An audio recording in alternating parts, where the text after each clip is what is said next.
Assalamualaikum warahmatullahi wabarakatuh. Perkenalkan, kami dari kelompok UMI. Di sini kami ingin memperkenalkan terlebih dahulu. Saya Hilda Rahmalia, lalu ada Dwi Tony Indra Pamungkas, Egi Muhammad Taufik, Elfrida, dan Rizka Lydia. Mungkin langsung saja ya, karena ini tugas analisis film. Untuk materi pertama akan dijelaskan oleh Egi Muhammad Taufik.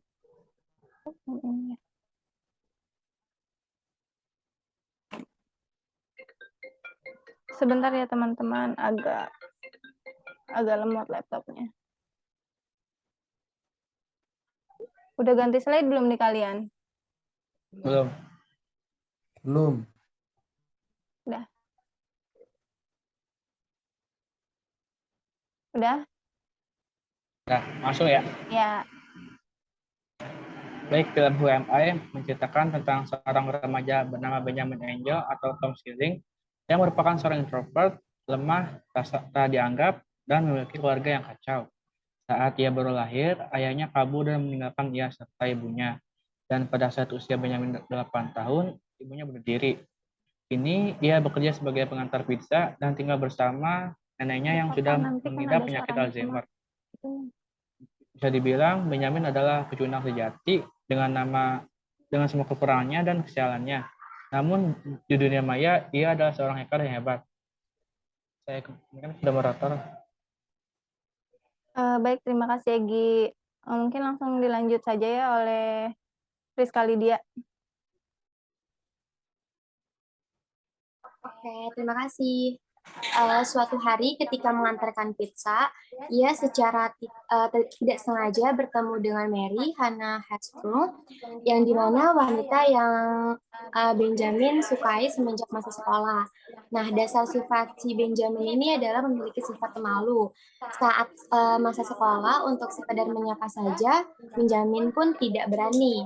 Mendengar kalau Mary memiliki masalah dengan ujiannya, Benjamin memutuskan untuk membantu Mary dengan cara pergi ke universitas dan mendownload soal-soal ujian dari server. Tapi sayangnya aksi tersebut tuh gagal dan ia pun ditangkap.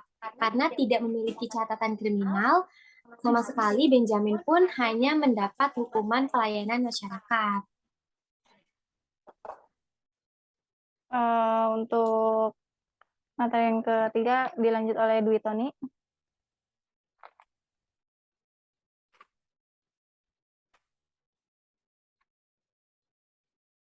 Ada nggak? Dra, mic-nya, Dra. Oh iya, maaf teman. Oh iya, nggak apa-apa. Saat sedang menjalani hukuman, Benjamin bertemu dengan Max, lelaki yang juga tertarik di dunia hacker. Max memastikan apakah Benjamin benar bisa meretas atau tidak. Ia mengajak Benjamin ke suatu pesta dan diperkenalkan kepada kedua temannya, yaitu Stefan dan Paul, yang juga seorang hacker. Di sana Benjamin diminta melakukan perentasan dan ia berhasil. Kemudian mereka bersatu dan menamai kelompok hacker mereka dengan sebutan Clay. Clowns Laughing at You. Ya, sekian saya kembalikan kepada moderator. Baik, terima kasih. Untuk selanjutnya akan dijelaskan oleh saya. Clay tidak hanya merentas setiap sistem pada komputer, tetapi juga manusia. Seperti ketika Max mengelabui toko roti, dan ketika Benjamin berhasil melakukan perentasan manusia yang luar biasa dengan menipu secara tepat ketua divisi siber Paul Henny Leinberg. Di sini ada teori psikoanalisa dan struktur kepribadian akan dijelaskan oleh Elfrida. Baik, yang pertama dalam teori psikoanalisa adalah struktur kepribadian. Dalam struktur kepribadian ini dibagi menjadi 3, yaitu id, ego, dan superego. Id sendiri mempunyai pengertian aspek biologis yang strukturnya paling dasar dari kepribadian. Dalam film ini, kita melihat bahwa id yang ada dalam diri Benjamin merupakan keinginan untuk mendekati seorang wanita yang bernama Mary. seorang wanita yang ia taksir sejak masih sekolah. Kemudian ada ego yang mempunyai pengertian aspek psikologis yang berkembang dari id, yang struktur kepribadiannya mengontrol kesadaran dan mengambil keputusan atas perilaku manusia. Nah, adanya dukungan dari lingkungan baru yang membuat Benjamin memberanikan diri untuk melakukan pendekatan dan mencium Mary. Kemudian yang ketiga adalah superego, aspek sosiologis yang merefleksikan nilai-nilai sosial dan menyadarkan individu atas tuntutan moral, yaitu tidak adanya keberanian diri dalam diri Benjamin, seperti insecure, serta termasuk ke dalam. Kemudian yang ketiga ada superego, yang pengertiannya adalah aspek sosiologis yang merefleksikan nilai-nilai sosial dan menyadarkan individu atas tuntutan moral. Nah, di sini Benjamin itu tidak punya keberanian, seperti insecure lah, serta termasuk ke dalam seorang yang introvert. Jadi Benjamin juga termasuk ke gimana menurut teman-teman?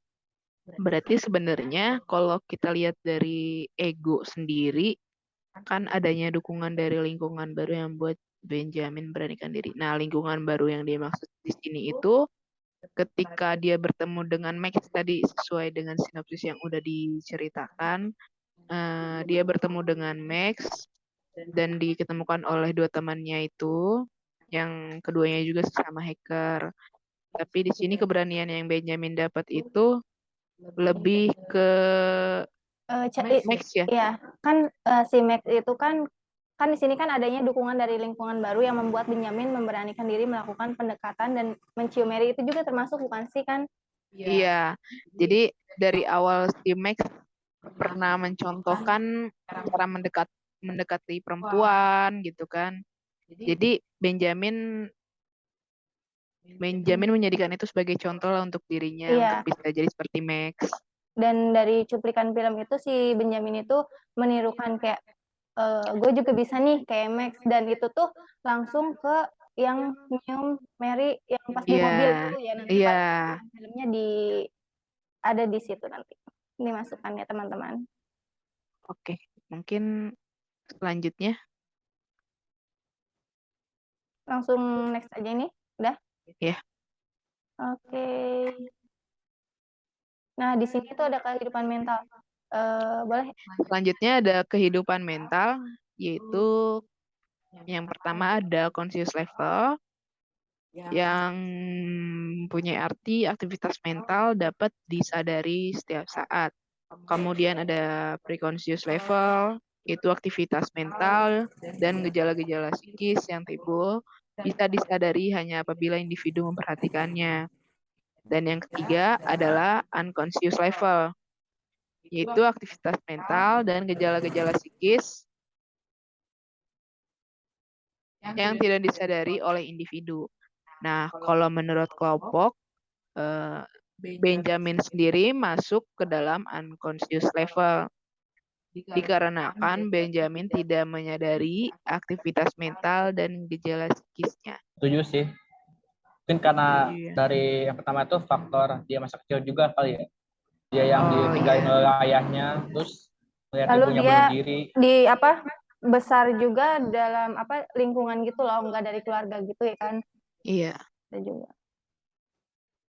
Dan ditinggal juga sama ibunya meninggal ya. Karena ya.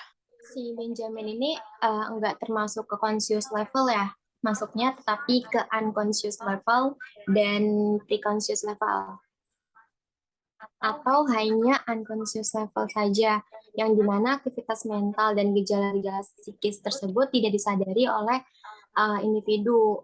Iya, jadi tidak Karena disadari Benjamin tidak oleh aktivitas mental tersebut dan gejala psikisnya. Yes. Mungkin bisa juga dia masuk ke preconscious level sih, karena kan Benjamin sendiri kadang merasakan kalau dirinya mempunyai kecemasan ya. dan ketika dia sadar dia minum obat apa ini namanya? Ritalin. Iya, Ritalin. Iya, itu. Jadi mungkin ketika dia sadar dan mungkin juga enggak Cukup lah ya kayak gitu. Nah, ini ada kepribadian sehat. Nah, kepribadian sehat itu sebenarnya yang kita tahu pasti ada banyak ya.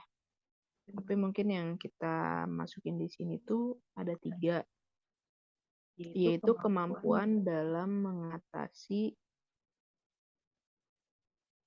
tekanan dengan belajar. Nah, yang kedua ada seimbangnya fungsi dari superego terhadap id dan ego. Dan yang ketiga, itu dapat menyesuaikan keadaan dengan berbagai dorongan dan keinginan. Mungkin di sini tambahan dari saya yang pertama itu kan sebenarnya dibilang dia mampu dalam mengatasi tekanan dengan belajar yaitu dari lingkungannya itu, Max dan kawan-kawannya. Dia mengalami tekanan kan, harus bisa menjadi hacker dan hacker yang sebenarnya terlalu berani gitulah dalam merentas keamanan Iya, dia di sampai Jerman itu sampai ini banget berani banget. sampai berani untuk melawan hacker lain juga gitu loh, menunjukkan kalau si Clay ini tuh lebih oke lah gitu. Nah, tapi kenapa dibilang tadi saya nggak nyebutin kemampuan dalam mengatasi kecemasan karena dia sendiri terkadang tuh seperti panik. Ketika cemas dia panik dan lebih memilih sendiri gitu, terus meminum obat-obatan. Iya, menghindari teman-teman. Iya. Terus untuk yang kedua sih, karena kalau kita gabungkan dari struktur kepribadian itu kan, dia tuh punya keinginan untuk mendekati Mary, perempuan yang dia sukain. Nah, kemudian dia tuh terhambat dengan rasa insecure dan introvertnya dia. Namun ketika dia mempunyai lingkungan baru, Max dan kawan-kawan membuat dukungan kepada Benjamin sehingga Benjamin mampu melakukan pendekatan itu dan bahkan Benjamin berani untuk mencium Mary. Gimana teman-teman? Jadi kalau menurut kami maka ada seimbangnya fungsi dari superego terhadap id dan ego gitu ya teman-teman ya. Iya. Terus untuk yang ketiga dapat menyesuaikan keadaan dengan berbagai dorongan dan keinginan. Jadi kan di sini dia bisa menyeimbangkan dorongan dari lingkungannya dan kawan-kawannya. Karena dia juga mempunyai keinginan untuk menjadi hacker dan didukung oleh kawan-kawannya. Benar yang tadi dikatain El gitu ya. Karena lingkungan itu sangat mendukung si Benjamin untuk melakukan sesuatu gitu. Jadi menjadi seorang hacker yang tinggi gitu di Jerman itu. Dan sama-sama terinspirasi oleh hacker yang terkenal yaitu MRX. Iya, betul. Mungkin kalau dari saya sudah cukup itu maksudnya penjelasannya kayak kurang lebih seperti itu, sama aja seperti teman-teman. Mungkin ada yang mau menambahkan lagi? Mungkin langsung ditutup saja ya. Kurang lebihnya mohon maaf. Wassalamualaikum warahmatullahi wabarakatuh. Terima kasih. Terima kasih.